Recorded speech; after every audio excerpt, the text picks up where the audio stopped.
Yeah. I thought I did a virtual background. Yeah, I tried to do virtual background. I couldn't. So you're gonna have to deal with my background, which is not so nice. I'm sorry. No, that's fine. That's fine. Okay, great. I think we're on. So, yeah, good afternoon, good evening in Zambia, good morning, wherever you're watching us from. This is Kelvin Chanda Chishimba on TV Today, we have a special guest who is not a stranger to many of you. Our guest today is Dr. Brian Mushimba. He is a former, correct me if I'm wrong, former Kankoyo Member of Parliament under the Patriotic Front. He Yes. is former Minister of Transport and Communications. He's Yes. also former Minister of Higher Education. Doc, uh, welcome to TV Bakwetu, and thank you for according us this opportunity to interact with you. Thank you, Kelvin, for the invitation. I'm humbled and honored by this invitation that you extended to me, and I look forward to the interaction. And good evening, viewers. And you actually captured the portfolios that I held in the previous government accurately. Right. So I noticed all your portfolios are precursed by former. Are we going to see a former President Mushimba 20, 25 years from now? You are kind. I don't know about what the future holds, but certainly I always say that once you've been in a public office and once you've answered the call to serve your country, Right. you don't refuse the next call if it comes. Absolutely. Absolutely. Yes. Well, viewers, like I said, this is a man that doesn't need any introductions. So today we're going to talk about a wide range of topics. Most importantly, we want to pick the former lawmaker's mind in terms of his experience as a lawmaker. We're going to talk about education, and we're going to bring in technology in education. Please, wherever you're watching us from, we appreciate your support. If you have any questions, feel free to field them. I don't guarantee that I will ask the former minister all your questions. Okay, great, Honorable Mushimba. Let's jump right into this. So, kindly share with with the audience some of the development plans you created for your constituency. Thank you. Thank you, Kelvin. When I decided to run as a member of parliament for Kankoyo in 2016, actually I decided earlier than that. I decided in 2011 that I was going to run, and I put my name in the hat, for consideration in 2011. Along the way, I requested that my candidature be withdrawn. And I remember this conversation with, Michael Chilufya Sata, His Excellency, may so rest in peace. How he blasted me over the phone when I called him that, I was not able to go with you know, the plan to run. And among many words he used, he said, "That's a problem with you, educated people. You're very cowards. So I totally understand that you're not ready because you're all cowards."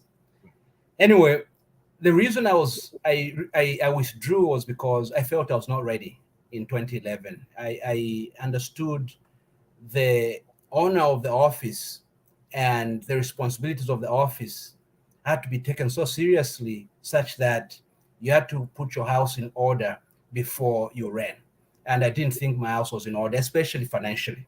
I needed to work a little bit longer, save up a little bit more money, so that when I ran, I was in a better financial position not to miss my income from my private sector where I was. And also to give myself the freedom and the latitude to serve people without the pressure that finances would have put on me if I ran when I was not financially stable, as I was when I ran in 2016.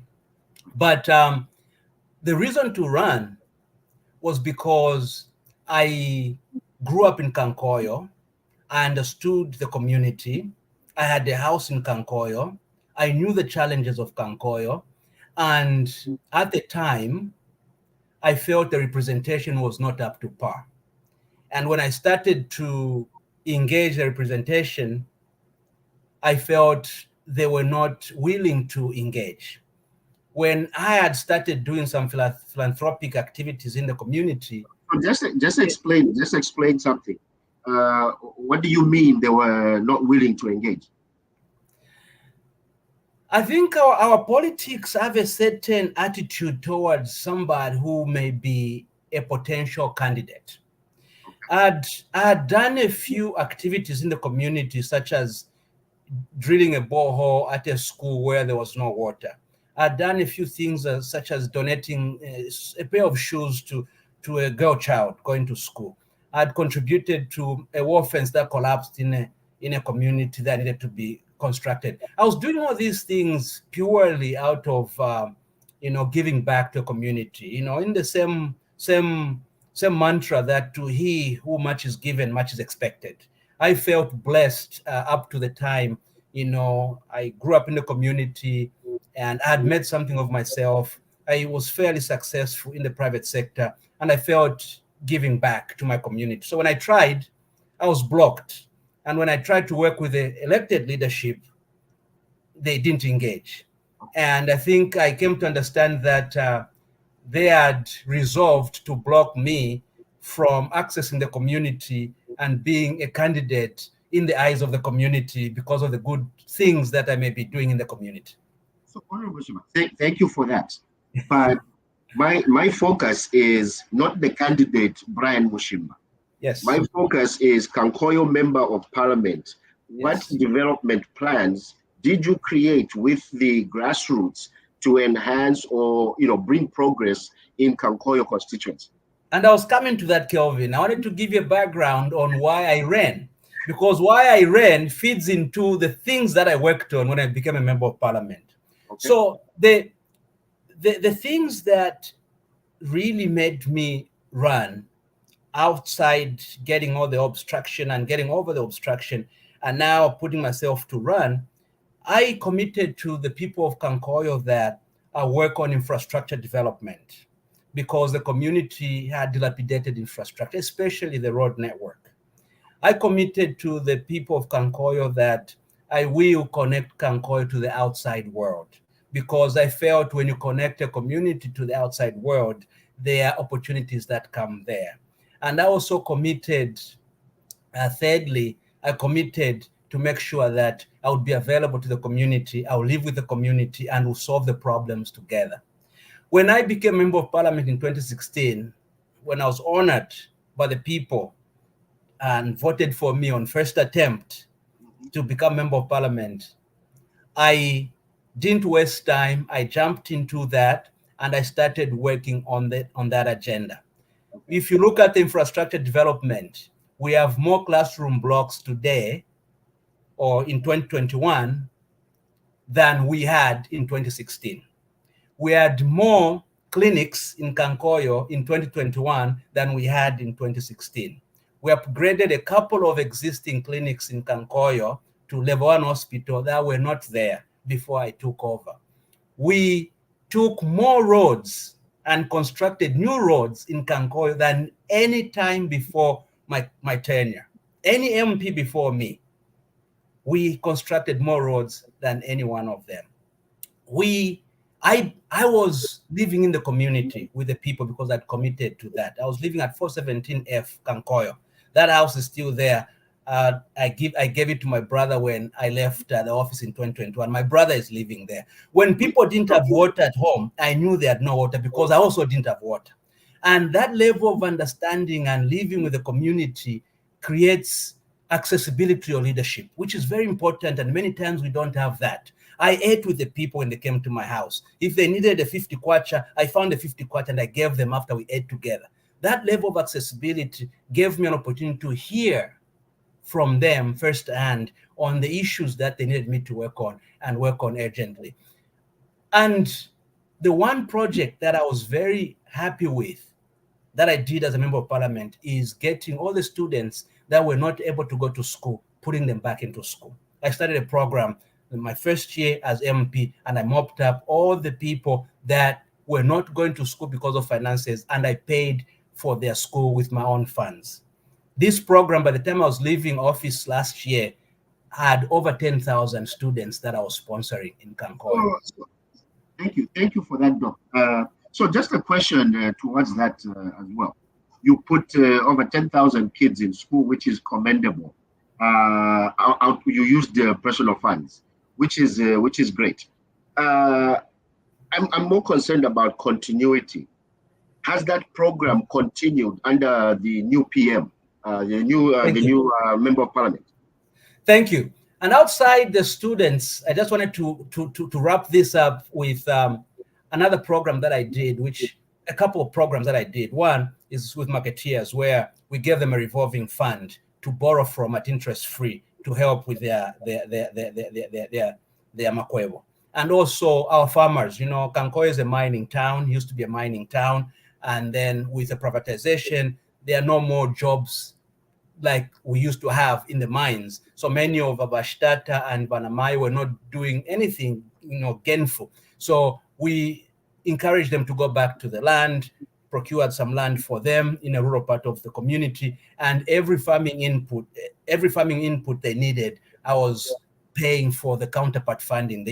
FISP gives them fertilizer and seed, but you have to pay $400 kwacha counterpart funding. I used to spend about 250,000 kwacha every year to help my farmers with those farming inputs. So continuity with many of these programs. I obviously didn't think that I would stop being a member of parliament in 2021. Maybe we'll get to that. I wanted to continue, but as things turned out, I didn't continue. But I plan to continue. And by the end of my 2 terms that I'd committed to doing in Kankoyo, I was going to have a plan to hand over or put a sustainability plan around what I was doing. Unfortunately, I could not get around to doing all that, except on education. I succeeded in converting it to a sustainable plan. And here's what I did. When I realized that I may not be able to continue, I went to the council. And I told the council, I said, every year I spend on average 330,000 kwacha of my own money to pay for my students that I'm sponsoring. And I don't want this to stop, because this is the gift I can give to Kankoyo to see how many can be educated and have access to education, because I believe education is an equalizer. And since if for whatever reason I don't continue being member of parliament, I want this to continue. Can we convert it to a program under CDF? At the time, we were getting 1.6 million kwacha per year from CDF. So I wanted, out of that 1.6 million kwacha, instead of building a bridge after bridge in Kankoyo, I wanted 330 or 350,000 put aside to continue an education fund to continue educating people. I went through hoops, my brother. The council didn't want to hear this. The local government didn't want to hear this. They blocked it. But one thing I know about Brian Mushimba is when I'm convinced about the need for something and I know the law is on my side, I will do whatever to make sure that it's done. At the end of the day, long story short, we got it done. And our students got onto CDF, and there's continuity now. There's a budget line from the CDF to continue educating these students. Would you say that was, the program to put kids in school was one of your most successful programs as MP? That is great. Yes. Any failures? Looking back, any failures? Yeah, certainly. We can't say we did everything that we wanted to do. And one thing I realized is the bureaucracy in the system, both in local government, in trying to execute certain projects under CDF, and also the bureaucracy of just the governance systems in many of the programs that we might have wanted to do. And because of the bureaucracy, then you don't move as fast and you don't complete many of the things that you wanted to complete. But the 57 individual projects that we did in the 5 years that I was MP, I felt that we actually overdid ourselves. We actually achieved more than we anticipated. And I'm very proud of the record that I set to date, I get phone calls from the clergy, from the community leaders, from the youths, from marketeers, all of them saying you were an impact MP in a positive way than we had seen. The reason why when I didn't run and the voting pattern turned out to be what it turned out to be, I've been told was part of the protest vote because the people wanted me to continue serving them and I was not given a chance to serve them. Great. I'm glad you brought up the issue of trying to convert, sponsoring kids to school to be funded through CDF, because that was actually going to be my next topic. Okay, just kindly walk us through the process of administering CDF in your constituency, briefly. Yes, CDF is a very complex program to administer. When it started, some MPs, it used to be under the office of the MP, and some MPs were accused of abusing it. There were some MPs that even lost their jobs because of allegations of abusing it. So they moved it from MPs administering it to the councils, local government administering it, under the Act, the CDF Act, which you can access from Parliament. Even that movement has its own, inefficiencies and weaknesses, but at least it centralized things, and the council administered many constituencies. So, the systems built for one constituency could be replicated for another to replicate success. The biggest challenge that I found actually was just coming up with the projects to do in the community, because we have WDC, Ward Development Committees that feed into the Constituency Development Committee, and projects are identified at WDC level. And you had to have people in the WDC that understood the community and knew what the community needed. Then you can package those projects and then filter them into CDF. Then you had limited finances in CDF, so you had to fit everything in there and prioritize what you could prioritize. And then the council had to send those to local government in Lusaka for approval. The minister had to approve before you can execute. So by the time you are executing a project, time will have passed. And I think this is what they're even today dealing with, the bureaucracy of having those projects approved before you spend the money. So, calm my nerves. I'm sad to hear that, CDF administration was hampered by bureaucracy, right? Yes, we're dealing with, public institutions, and bureaucracy is not new. But then again, we have the WDC, we have the Constituency Development Committee, we have CDF allocated and sent to the constituency. Why are we then going back to who, the minister or whoever, for approval? Why are we going back to? It's actually a very good question, Kelvin. It's a very good question, and in the streamlining that the UPND government needs to do is exactly what you're speaking to. They need to find a way to remove certain steps because they are redundant and they just add to the inefficiency. I can tell you, a couple of years, we failed to spend the 1.6 million kwacha given because of the bureaucracy and the approval processes. Hold on. I know there are funds that are allocated for certain programs, right? In the budget. My suspicion is they're on paper. Why? Because I think the bureaucracy is to afford the government the ability to source for this money, physical money, right? To send then over to the constituencies. Because it doesn't make sense, right? If we have CDF covered in the budget, we are being told the money is available. What is all this bureaucracy?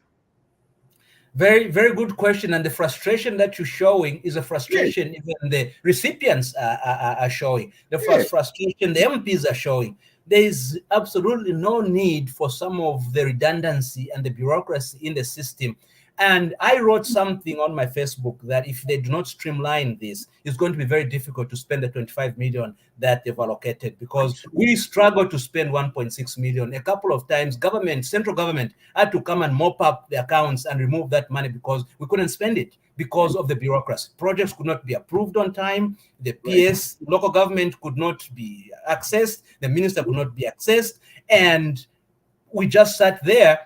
We go to local government, to the local council, to say, hey, we are ready for this project. Why can't you get a contractor on the ground? And they'll say, we don't have the approval. So, okay, that's very disheartening. And I hope the UPN government works on, like you said, streamlining the process, making it more efficient. I'm glad you said that.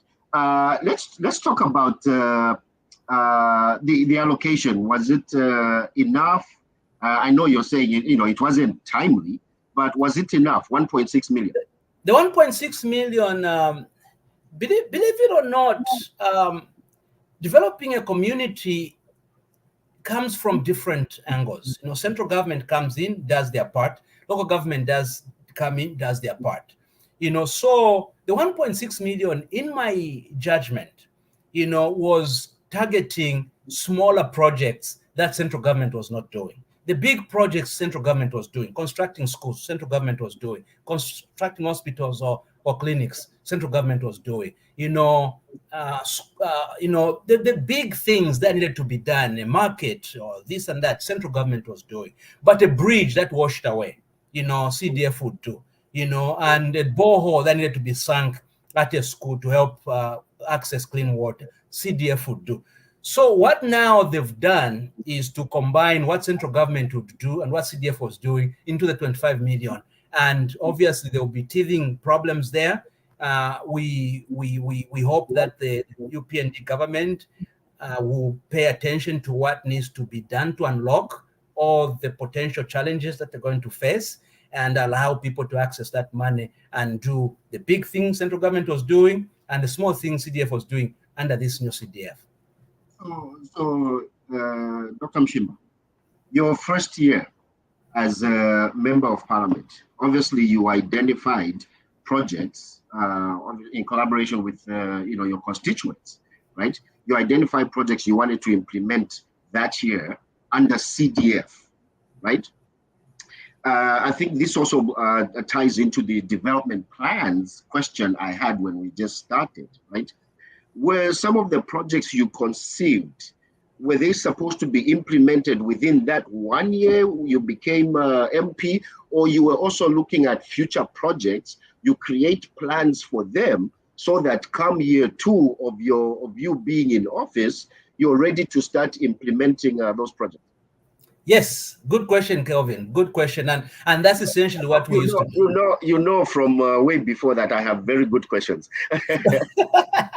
Yes, I remember. Yes, sir. No, actually, that's what we used to do. Because WDC would bring a list of 15 projects, for example, and for that year, CDF may only squeeze the top 3 or the top 4. So that becomes then a rolling working program where you could pick projects from for the entire 5 years. Exactly. Okay, great, awesome. Let's talk accountability. You talked about some of the MPs were alleged to have abused CDF. That's why the administration was taken away from them. How did you fare in Kankoyo? Well, when they moved accountability from the office of the MP, because the office of the MP really is not set up to administer funds. My office as MP, which is still the same today, there was an assistant, there were 2 assistants and 2 security guards. So the security guard, one worked during the day, one worked in the night. And then the 2 assistants, that was really it. So the 5 of us made up the office of the MP. And the skill set of the 5 obviously was very different. The assistants, spent a lot of time in the community listening to the issues of the community so they can report to the MP. The MP was mainly Lusaka, during sessions of parliament. So the office of the MP really was vacant except the 2 security guards, one during the day, one at night. So when you give us money to spend, we are just not set up to spend that money. And that's why the abuse came in. When council took over, because they had the system, they had financial directors, they had accounting systems that could then improve accountability, I think was the right move. Now, the only issue I think that we faced in terms of bureaucracy is the fact that even when you identify projects and you approve them as a community and the council approves them, they had to go to Lusaka and they'll sit in Lusaka forever waiting for approval. But as far as accountability, I think with the council coming in, accountability was enhanced.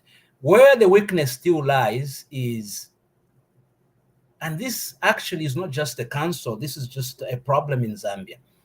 Wherever there's money, there's always going to be people trying to be funny with that money. Procurement teams get creative. Friends with companies are recommended. Friends are awarded contracts. Some contracts may be inflated. So these things are not just in the CDF, but I think even in other procurement processes in government, in past governments and even in the current government, these things are happening.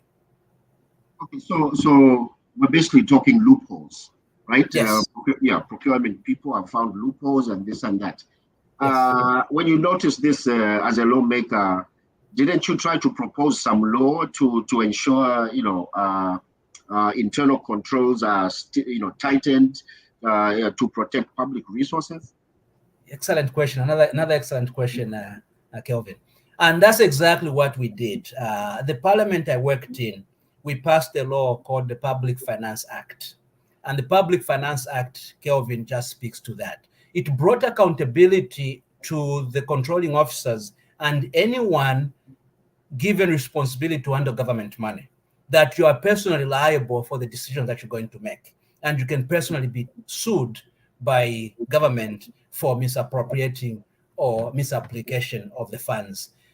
And you would hope such a law would be able to at least, stem some of the excesses in terms of abuse. But where people are and laws are passed, people still find ways to be creative. But as long as the government is very firm and there are no sacred cows, and this is what the new Dawn government has been speaking to, then we should be able to make examples of those that want to, contravene the laws and throw the book at them. And then the others who learn lessons and stop trying to be funny. I agree. That's a good response. So let's talk about you being a member of parliament as well as a minister. How did you balance your time between being a minister and serving the great people of Kankoyo? Yeah, it was. It's actually a big balancing act that you have to have, because as a minister, you're a minister of the whole country. When I was Minister of Transport and Communications, I was the Minister of Transport and Communication for the 10 provinces of Zambia. Same when I was Minister of Higher Education. So I'm in the north, I'm in the south, I'm in the west, I'm in the east. But you also have a constituency to take care of. So the goodness is that the constituency, in all these things, become a priority. And I'm glad many times I was reminded by my supervisor, who was the president, that, hey, go to your constituency. As you go to your ministerial task in Wapula, stop by Mufulira, spend time in your constituency. And I made that a habit, so that wherever I was going as a minister, I'll find time to pass through my constituency, spend the night in the constituency. And whenever I didn't have ministerial duties, I would be in the constituency with the people. I was very available. Every other weekend, I was literally in the community, and people knew that the MP is in town. And because I lived in the community, they would actually come. And I had this standing instruction to the people that took care of my house to make sure that they cooked lots of food, whether I was there or I was not, so that when people come, at a minimum, if I'm not there, they can eat a meal. And when I'm there, they can also share whatever challenges they were facing, as it were. So, which leads me to sections of society in Zambia, you know this, Doc, that the sections that have proposed that, ministers should be appointed outside of parliament.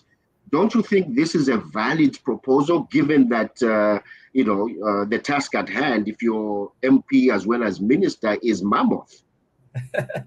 It's a good question. Though it changes the dynamics, because many members of parliament, believe it or not, aspire to be ministers, and many people that aspire to be ministers understand that to be a minister you have to go into parliament, so they go to be a member of parliament, and in that way, that's how our democracy has been. So if we change that we start appointing ministers out of parliament, I think I think there are valid reasons for that. And using me as an example, I know how stretched I was as a member of parliament and as a minister. I'm needed in cabinet, I'm needed to tour projects across the country, and I'm needed in the constituency. And there's just not enough time. And if we could just concentrate the duties of an MP into being an MP, and let the MP be good at being MP, let ministers be ministers and let them be good at being ministers, I think it helps, clarify and bring a lot of sanity to the roles. And so fundamentally, I'm not against this thought process. I think it's just how we get there, because many people run for member of parliament hoping they could be appointed because MPs are appointed out of parliament. If we have to appoint people from out there, I hope there would be a system where people are given a chance to apply, because how then would you know who to appoint? Because I may end up, if I'm president, I may end up appointing my friends in my phone book, because those are the only people that I have access to, and they're not in parliament. So at least the law has to be put in place where people are given a chance to apply for the ministerial positions, and a fair and open process be in place to get the best amongst us to be ministers. Well, I'm sure the Constitution can provide guidelines so that, we don't give the president a blank check to appoint whoever. But that's a good point you make. Honorable Mushimba, let's talk about your non-adoption.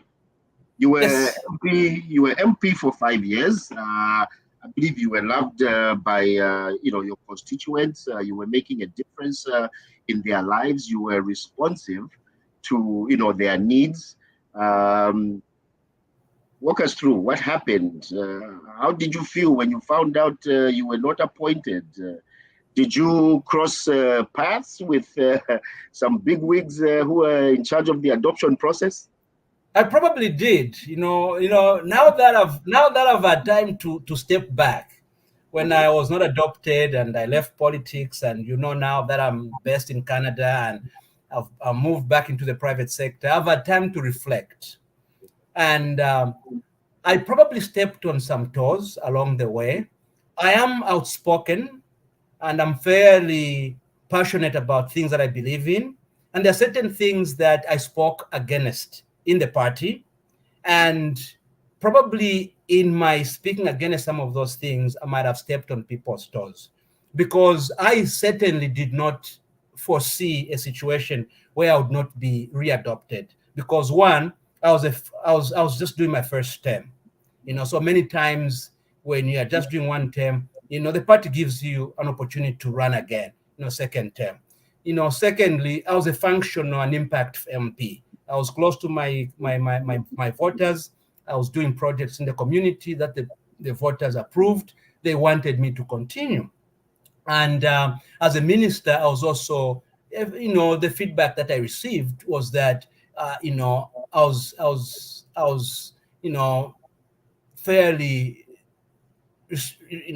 focused on my duties and executed my mandate, within the guides that I was given. So I didn't see anything that I was doing wrong that would make the party not adopt me to run a second term, except obviously the fact that there were certain things that happened within the party, the PF, that spoke to the decisions that they made that even caused the demise in August 2021. There are certain things that they did that you could probably point to arrogance, to self-serving, to losing touch with the grassroots and the community. Can you provide some specifics? You know, I mean, we're talking about the adoption, so let's stick to that. You brought in arrogance. When a party makes decisions that go against the common sense or that go against what the people want on the ground, then it becomes a concern, because the party has systems to know what's going on in the community.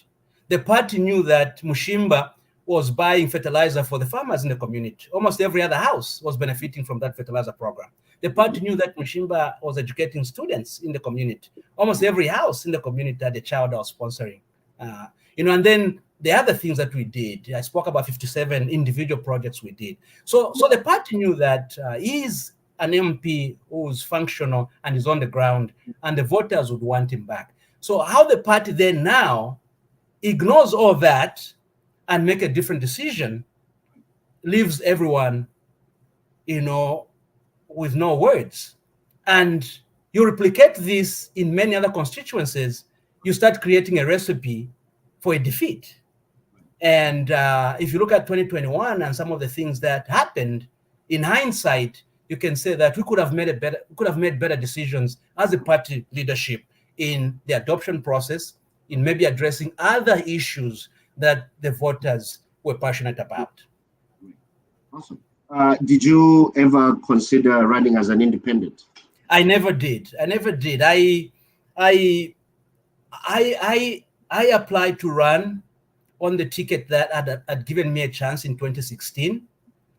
And for the life in me, I didn't think that they would go in a different direction in terms of adoption. I really didn't see it, because, the Central Committee is made up of colleagues that I worked with in cabinet. The chairman of the adoption process is the president, who was my supervisor. And not one day was I called to say I was not doing things right, and this will risk your adoption. So in all indication, I was given the hope that I was going to be readopted.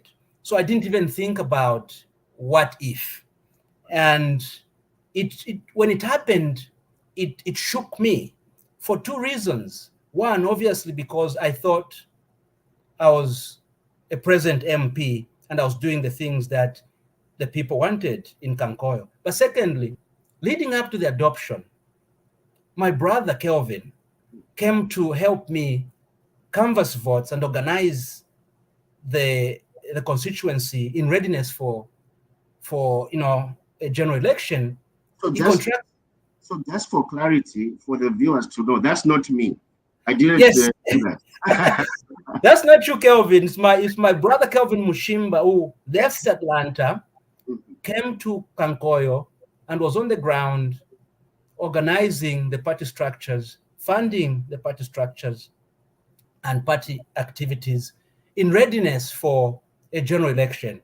He contracts COVID along the process, and he dies 2 weeks before the adoption process is concluded. Now, not only do I suffer that personal loss, I thought even if I'd stepped on people's toes in the adoption process, people would step back and say, listen, this guy has paid with the ultimate price, losing a brother on the battlefield. But that didn't even move the people that were adopting. So that actually shook me so much that I was working with people that would not, understand this loss in a way that I expected them to understand it.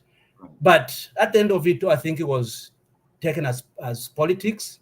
I'd picked up a lot of GCE students, those that had missed a subject or two at grade 12 to complete their full grade 12 certificate. I'd picked them up and I'd put them in school. I'd agreed with ECZ on how I was going to pay for them, because there was like almost 2 million kwacha that was required. And I was not going to pay that in one go because I didn't have it. So I'd put a payment program with ECZ dependent on me continuing as MP. And the moment I was not adopted, ECZ came and said, we can't honor this. You're no longer an MP. And we need now $10,000, which is due now, and the rest we're not going to honor. I had to find $10,000. I went to my account and emptied my account with my last $10,000 upon being not adopted to pay ECZ. So I didn't think about running as an independent. I didn't think about running as an independent because I didn't see it coming. And I just more or less stepped in the corner and mourned the loss of my brother and thought through the lack of being adopted and decided to do other things. From the bottom of my heart, I'm sorry to hear about your brother. I also lost my immediate young brother to COVID last February. So I can resonate with the pain. I want to circle back to the office of MP. You mentioned that there were only 2 security guards and 2 assistants. For a country that is grappling with youth unemployment, Dr. Mushimba, don't you think it would be prudent to strengthen the office of MP by putting a proper structure and proper staff, like maybe 10 people per MP, right? Because if you're MP and minister and your country trotting for other responsibilities, you still are confident that you have a team in your office to run the day-to-day activities of the office of MP. Don't you think we should do that? We actually should. Brilliant question, Kelvin, again. We actually should, because for 1.6 million that we're struggling to spend, we've multiplied that 25 times to get to the 25.7 million CDF. There's no constituency in the current setup that can manage the amount of projects that will come from that. The council will not be able to. The office of the MP will not be able to. So with youth unemployment that we are grappling with, this is another opportunity for Parliament to relook at this, to get maybe, some professional staff in the office of the MP for project monitoring, beef up that office to about 10 or so people. Even if it means getting 2 million kwacha from that 25.7 million, I think it would be worth it. And the monitoring that will come out of that will ensure that the resources are deployed and spent prudently. Great. So to wrap up this segment of your experiences as a lawmaker, I have this awesome question for you. If a phone call from State House came today seeking your help to say, hey, we need you to help push your country forward. We want you in the new Dawn administration. What would we expect from Brian Mushimba? There are more qualified people than Brian Mushimba, and there are many people we know. There are many people that call will go to before it can come to a Brian Mushimba. Listen, I served. Qualification is not the only thing. There's patriotism. There's experience which you have. I served my country and served it passionately for 5 years, and I've stepped back into the private sector, and I'm reflecting a lot on many things, and trying to reconnect with my children. And I don't think that call will come. But to answer your question, if a call came, anyone who receives a call from the president or from their country, they are duty bound to consider that call, because it means life. It means patriotism. It means giving back to your community and your country. And no one is above giving back to community and to your country. Awesome. Viewers, thank you for joining us. If you're just joining us, we are conversating rather interestingly, with former MP for Kankoyo, former Minister of Transport and Communications, former Minister of Higher Education, Dr. Brian Mushimba.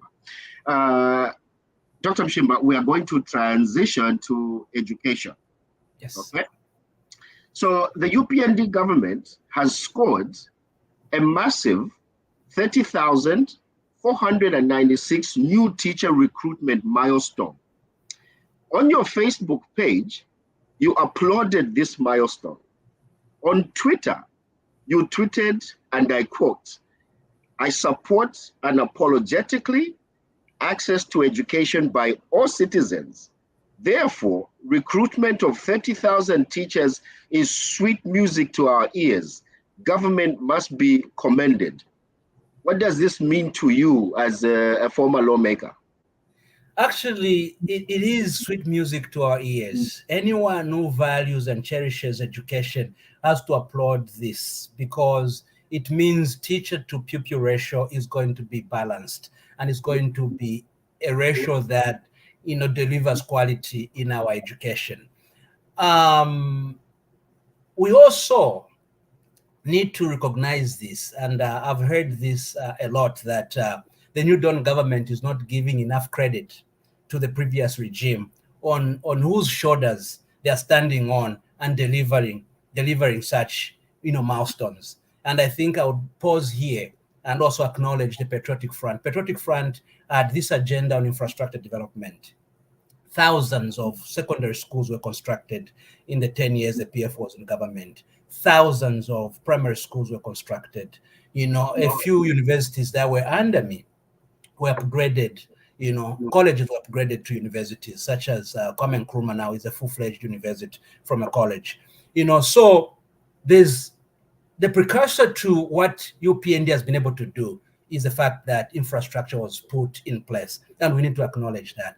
But beyond that, this is a promise that the UPND government made to the people, and anytime a government that promised achieves what it promised, we need to recognize, especially us that may be in the political space. Even if we are not in government, we are outside now. By looking in, we are providing some type of checks and balances, as it were. We need to applaud where good things do happen. And here, a good thing has happened. Oh, great. Awesome. Let me share with you a quotation by Jim Hunt, okay? Yes. Teachers have the hardest and most important jobs. They are building our nation, and we should appreciate them, respect them, and pay them well, okay? During your time as Minister of Higher Education, you obviously had an opportunity to liaise with your counterpart at General Education. Can you share with us the challenges faced by your government in adding new recruits to the payroll? I'm glad you you couched that question by bringing in general education, because your question, I think, is targeted more towards general education than higher education. Because with higher education, I dealt with colleges and universities. So we're talking about lecturers and professors. But the teachers and teacher recruitment was general education. If I can take the liberty just to speak generally, I think with PF, having served in PF government, there was a lot of push on creating an environment before taking advantage of that environment. There was a lot of push in creating the infrastructure before sweating the infrastructure to achieve the end result. So versus massive recruitment that UPND has been able to do on the back of the infrastructure that PF constructed, there was a lot of focus on infrastructure. There was a lot of focus on building secondary schools, a lot of infrastructure, a lot of focus to decongest, the existing schools, so that when we decongest and we have all these new infrastructure built, then we could start speaking, how do we fill these up with students and with teachers? And if PF had won, probably this conversation would be what we'd also be having now, in terms of, now that you have infrastructure, can we employ? So the massive recruitment that was expected in general education might not have taken place because of, obviously, the focus was on the infrastructure to make sure that it was there. Sorry, Dr. Mushimba. My concern, obviously, is, look, if you employ somebody, they put in their shift, you have to pay them. Yes. Right? Why is it such an eyesore that newly recruited teachers or health workers have to go 6 months to a year without being put on payroll? What are they surviving on? Yeah, that's a big challenge, actually, and it's not only on teachers. This is a government-wide problem, that the bureaucracy and the red tape that I spoke about is what this is all about. Even here, Kelvin, mark my words, the 30,000 plus teachers that have been recruited is not going to be like snapping fingers and they're on payroll. It's going to be a teething problem to get them on payroll. It's a government-wide problem in the red tape and the bureaucracy that needs to be addressed. They get paid the back pay. So if you go 6 months without being paid, you're going to be paid the back pay. Doctors go through this. They work for 7 months and then they get put on payroll and they are paid the back pay. It's just the government bureaucracy and inefficiency as government exists today. That certainly needs to be changed. We can create a model. Say we pick one ministry, right? If there's a need for more staff, we plan it to say this is how much we need to recruit this number of new members of staff, right? This is what we need. The money is available. We create a model that will put these new recruits on payroll as soon as they get their appointment letters. You understand? Because, Doc, quite frankly, it's hurtful. It's very, very hurtful that you're given a job, but you're not being paid for 6 months to a year. What are they feeding on? Even if you get your back pay, you would have borrowed your life away. When that back pay comes, all you're doing is paying back debt. Very, very true. And it needs to be addressed. And part of when the new Dawn government came in, part of the expectations that, some of us had, was that they would look at government and its inefficiencies and its red tape and put a plan together to reform government so that it can be nimble and efficient and deliver more to the people. What you're speaking to is something that urgently needs to be addressed. And we hope the new Dawn government is not going to inherit, these shortfalls and weaknesses in the system and live with them for the next 5 years, because they would become a decampaigning point for them when they go into 2026. We urge them to step back, understand the challenges that are there, and find a model that can address these systematically. And I would not run away from this word called reform. If they do not reform how government functions, right, in the image of the 21st century, then we're going to continue having these issues. And in 2026, it will become a talking point that they will have failed to modernize government, as it were. Awesome. Okay, so on that score, right, do you think it should be illegal for any employer, public or private, not to pay workers' salaries when they are due? Fundamentally, that is supported, and if it's not the law, it should be the law. It should. Because everyone, if I come to work, I expect to be paid. I'm not working at my father's farm and I'm supposed to work for free. No, I'm giving a service and I require salary at the end of it all. And like I say, government eventually pays.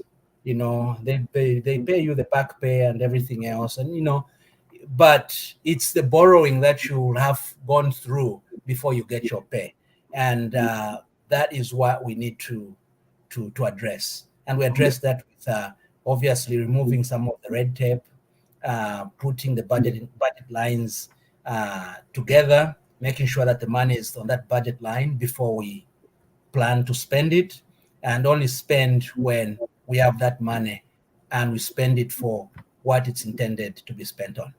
Awesome. Okay, let's shift gears here, Dr. Mushimba. Let's talk about the free education policy. Are you a proponent of free education? If so, why? A big time proponent. I was even interviewed by ZNBC last week on this, because 4 weeks ago, I was on Christian Radio Voice.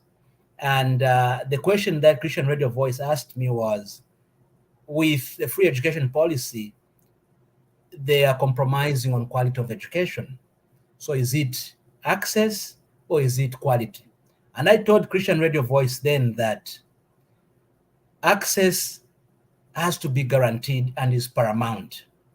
Anything in terms of teething problems that come out of access has to be looked at as opportunities to enhance, innovate, be creative, and improve and implement those. If by creating access, we have more students, we've doubled the population of students at a school, there's nothing that stops that school from creating shifts for students to rotate through. If they were just coming in the morning, there's nothing that stops that school from saying, instead of 6 hours every morning for these students, we're going to shrink this to 4 hours. And we're going to put all the relevant learning in that 4 hours, so we can create another shift in the afternoon for the other set of students. So creativity has to come in. But to deny access because we want to maintain quality, I think that's a wrong way of looking at this. And I went to ZNBC and amplified on this message to say, access to education has to be guaranteed. There's no nation that developed without making sure that their citizenry was well educated, well informed, and was skillful. And for us to impart the skills we need in our citizens, we need them to have basic education, secondary education, and tertiary education. And it's that middle class that will be created through this process that has to be assured and anchored in free education and access to education. I support it 100%. It's something that even when I was in PF, I spoke about. We had user fees in PF and a few other things that stopped the free education in its totality. And we spoke against this. PF reduced many of these user fees, and UPND has just taken up from where PF left in terms of the reduction to total elimination and finding ways to work around this. And thank you for that response. But then don't you think that we have to balance access and quality, right?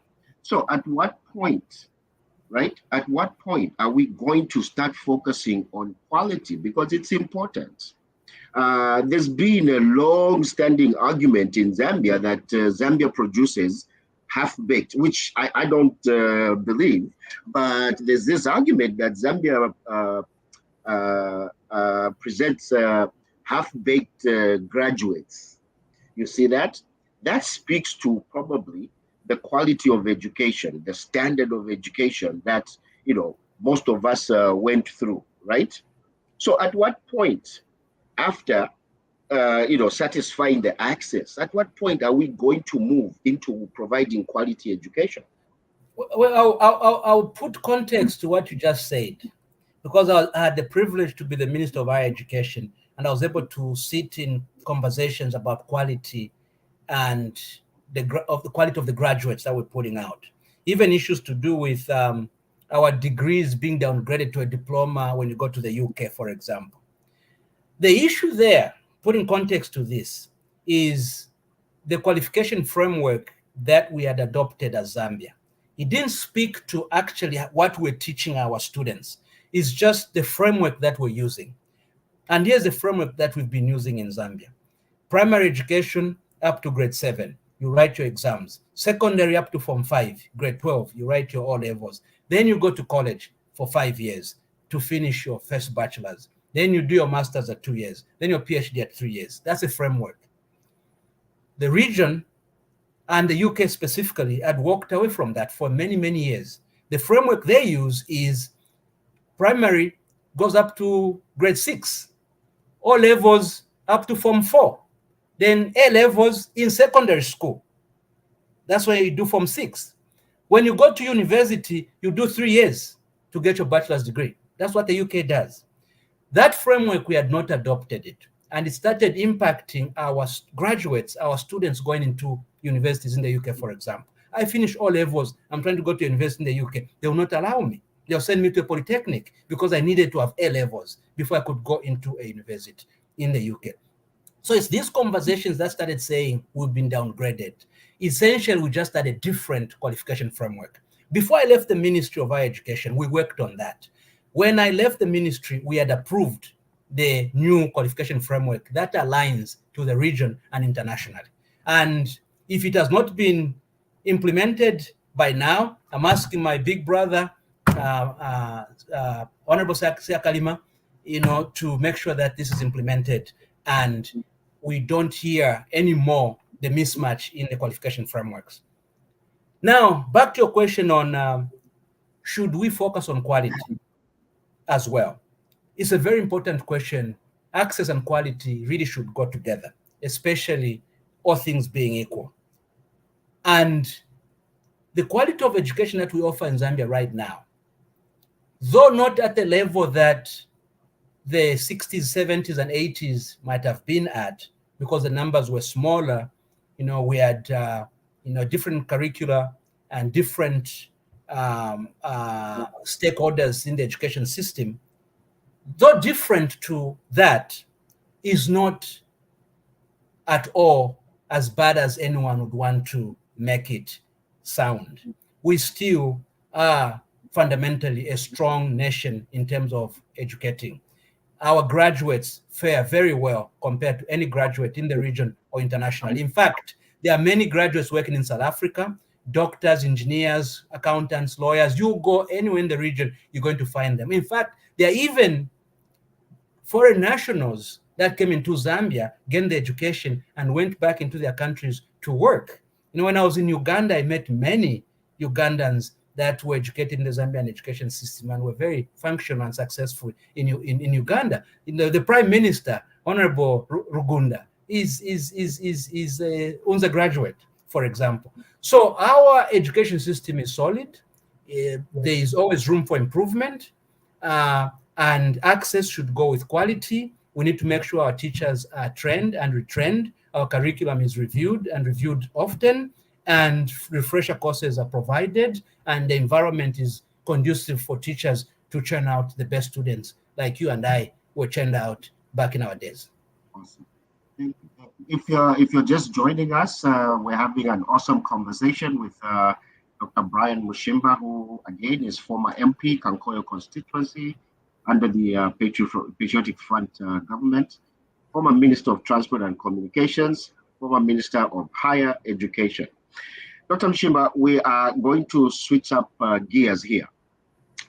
In my interview with you in 2017, you were very, very passionate about making Zambia a transportation and communication hub. You shared various policy frameworks your government then was working on to make this a reality. Including Zambia Airways, which is flying, by the way, now. Congratulations.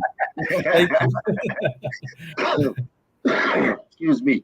So my focus is on advancing ICT in public schools, right? And using technology tools to administer education.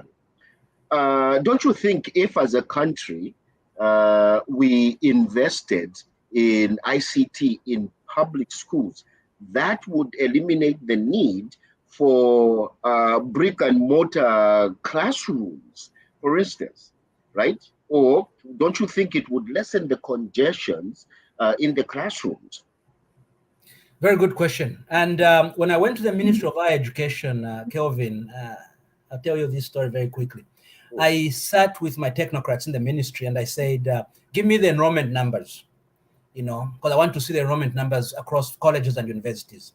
And and give me a trend on how you've been allowing students to come in. For example, UNZA. UNZA over the last 3 years before I went to the ministry had been declining enrollment. I asked them, why are you allowing a declining enrollment for University of Zambia and many other colleges? And I tasked them with, we have to increase enrollment. We'll start with the bursaries we give, the scholarships we give, and give more. Every student who qualifies, I want them to have that scholarship. We're going to make it work. How we make it work, we'll figure it out.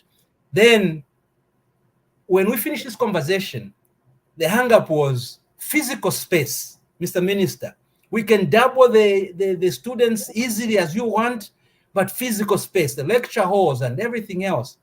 This is pre-COVID. And I told my staff then to say, how about ICT? How about virtual learning, online learning? As we invest in many other things, let's invest in the backbone, in the fiber, in the servers, in the ICT equipment, so that I don't need to be in Lusaka at UNZA. I can be an UNZA student in Chipata and be able to take classes virtually and graduate. And they looked at me like I was insane when I was saying things like that. This is before COVID. When COVID hit, it accelerated all this. It brought this to the fore. And a few of my staff came and said, Minister, you spoke like you even had a vision that we will need this ICT environment. I said, well, I just figured if we didn't have physical space, there's this technology that could be used. So I totally agree with you. When I was at the Ministry of Transport and Communications, I was part of the program to roll out over 1,000 communications towers across Zambia. The connectivity in Zambia was at 70%. When I left the ministry, we were over 90%, essentially making sure that the last mile was being worked on. And that was speaking to the hub that we wanted to create. But outside that, when I became Minister of Higher Education, I saw the value in what we did. And we made sure that all colleges and universities had ICT environment, laptops, computers, servers, and opportunities for virtual learning. When we went through COVID, University of Zambia didn't close, for example. It was teaching through virtual learning. And I urge the education sector, especially now with COVID, with issues of congestion and quality of education, with more access, for them to really bank on this creativity, the innovation, and the ICT to be a tool to get more students in without having to create physical space. I totally agree with your question. Awesome. So again, in our interview, amazingly, it's 5 years ago now. Yes, it's been a while. time flies. I know. So I think I did allude to this in my interview back then. Is continuity. When the Chinese say a journey of 1,000 miles starts with one step, right? I go further to say, well, to build a house, you start with one block, okay? The subsequent blocks are the ones that are driving you closer to your goal of building your house. Do you think the UPND government has continued on some of the frameworks you created as the PF government in terms of turning Zambia into a communication and transportation hub? Yes, I'm actually glad to say that the UPND has continued on the path we were on. When I listen to Honorable Minister of Transport and Logistics, he speaks the same language I was speaking when I was there. That to me speaks continuity. When I spoke about Zambian Airways, the project that I managed when I was at the ministry, and here we are flying now. So there's continuity in many of these, and we want to encourage the government to continue the good things that PF did and do away with the bad things that they don't agree with. The mistake that we always make in our politics, and in Zambia especially, is the fact that when we change governments, we think everything that the previous government did was wrong. Yes. I think that we need to stop, because it takes us 5-6 years back versus building on what our colleagues did.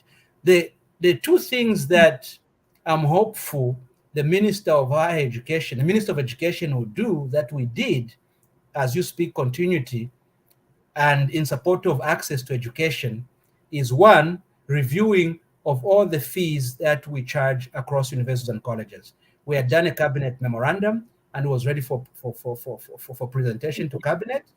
If that was going to be approved, it was going to streamline our cost of education in Zambia and was going to lower the cost. You know, going to University of Zambia does not need to cost 30,000 kwacha per year when an average student can't afford that. We were addressing that cabinet memorandum. I'm hopeful the minister will pick that up and take it to cabinet and get it approved. Secondly, is funding of education in Zambia.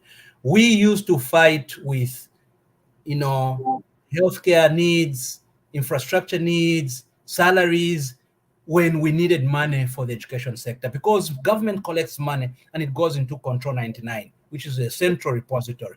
And from there, you have to now fight for your share. That was not sustainable because we found challenges in getting the right amount of money, in paying the salaries for lecturers, for example, and many other things we needed to do, finish hostels across universities, you know, increase enrollment, give more bursaries.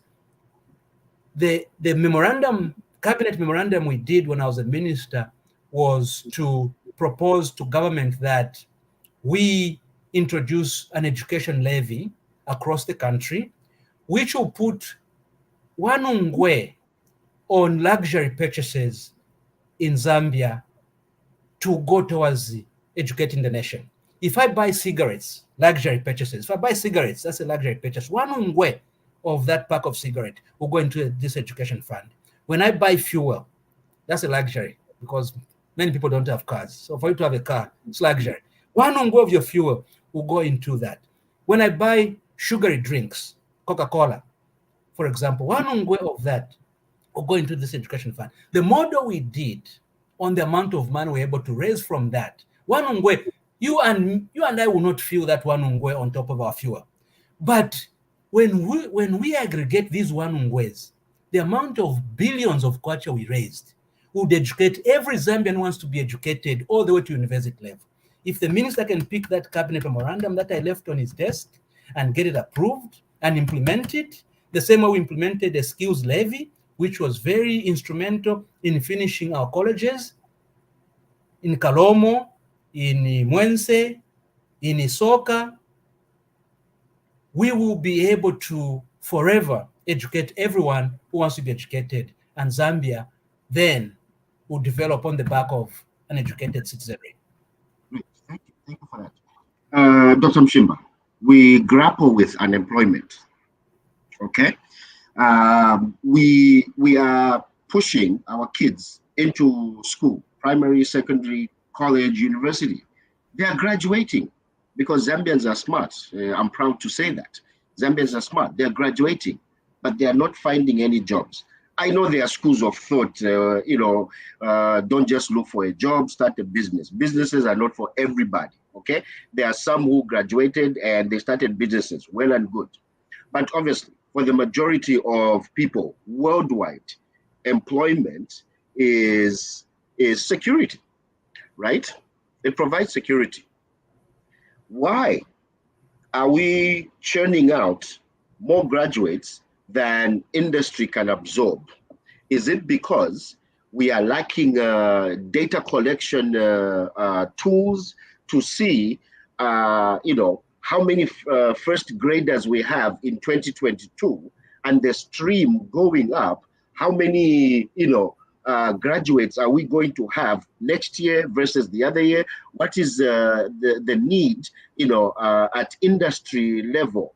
Is industry going to absorb these new graduates? Is it because of that? And if that's the reason, why can't we, again, I'm very passionate about data-driven policies, because for me, the metrics speak for themselves. Numbers don't lie, right? So don't you think it's a time that our country invested heavily in technology, strengthen the Zambia Statistics Agency, I believe, right? Strengthen ZRA, digitization of ZRA, border, points, money collection points and things like that. Don't you think we'd be able to fund maybe even 70–80% of our budget? Yes. Very, very relevant question. And it's similar to the conversation we had on access versus quality. And I spoke about, you need to guarantee access and in tandem work on quality, but don't use quality to restrict access. Similarly, the question you've asked, I'm proud of our graduates that we have in Zambia. Whether they're jobs or not, I'm proud that we are creating these graduates, because a degree order on the street is better than a grade 7 order on the streets any day. Now, to your question, we have this information that the industries were not absorbing as many of our graduates. And I totally agree with you that not everyone can be an entrepreneur. I'm that example. I've really worked. I've just been an employee, through my career. I tried being an entrepreneur. I didn't like it. I didn't like to worry about paying people salaries, and I didn't worry about taxes for my company. I didn't want any of that. As an employee, I don't worry about that. I get paid every 2 weeks and I'm happy. I spend it anywhere I want to spend it. There are many people like that. You go to school, get a qualification, be employed, and use your skills. With the data that we had, you heard the government that I served in speak about industrialization on the back of the infrastructure that was being developed. There was this thinking that when we construct roads, airports, clinics, hospitals, schools in all parts of Zambia, commerce will go to those parts of Zambia, jobs will be created in those parts of Zambia. And there were going to be incentives for banks, for example, to go in these parts, because now there's a secondary school, there's a hospital, there are roads. So a bank can set up, and industries also now, there's a bank, there's a hospital, there's a school, there's an industry can set up. That was the thought process on the massive infrastructure development agenda under the PF. They didn't win in 2021 and are not able to fulfill the second part of the infrastructure development. UPND has come in. Why do you need to worry? Or why do you keep saying they? Why don't you say we? Sorry, I'm putting you on the spotlight. I didn't know that you captured that. This is about the third time. I let it slide. The first 2 times I let it slide, but now I had to ask. But you don't have to answer it. I want to answer that. Let me go now to the point. The point I'm making. Just a word of caution. Just a word of caution, Doc. We only have about 8 minutes. All right. One last question for you. I won't be long-winded, but the point is, we certainly now, more than ever, need an industrialization agenda that can be fast-tracked and accelerated. I've spoken about this, Kelvin, about the uniqueness of the moment now, Zambia being a mining state. I believe in diversification of the economy and all that, but I also know for a fact that today where we are a mining state, and we have to embrace that. And the minerals we have are needed today more than ever because of the energy transition to renewable energy, because of the transition to electric vehicles, copper, cobalt, nickel. We have plenty underground, and the value chains around that. We are in a unique position because the values, the commodity prices of these minerals is going to stay high, projected to stay high for the next 30 years. This is the moment where the UPND government needs to roll out an industrialization agenda. Every copper we dig needs to be processed in Zambia. That's an industry created. Every cobalt we mine needs to be converted into a battery for the electric vehicle. That's industry. And we support this thinking. When the president went to DRC and they signed memorandum of understanding, I tweeted the support that I gave them towards what they're doing, because we need new industries to absorb our graduates. And once that equation balances, I think everyone will be happy. Great. Thank you for that perspective. I've always held that view as well. I'm comforted. As times I go to bed, I'm like, am I the only person thinking like this? Dr. Mushimba, you've been great. I really appreciate. I have one last question. Yes, sir. Maybe under 2 minutes.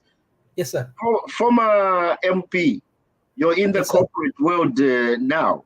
When are we going to see your comeback into politics? It's a very good question. I think I said this, that once you offer yourself for public service, and I offered myself for the rest of my natural life to be in public service until I retired. There's a detour, obviously. My being not adopted last year has thrown a curve in my plan. Right. It means, therefore, that I'm happy where I am in the private sector, but if the opportunity to serve my country presented itself in the future, certainly it would be worth considering. Awesome. Thank you so much. Well, viewers, that was my interview with Dr. Brian Mushimba, again, who is not a stranger to a lot of us Zambians. He's been an MP for Kankoyo Constituency under PF. He's been a Minister of Transport and Communications, a Minister of Higher Education, an accomplished individual, I should say. You got your PhD while you were juggling being MP and Minister. Thank you. Thank you. Well, thank you so much for gracing us with this time. Hopefully, we'll call upon you again and you'll be available to chat with us. This has been TVBAKWETU presentation by Kelvin Chishimba. Signing off, you all have a good night. Take care of yourselves and God bless.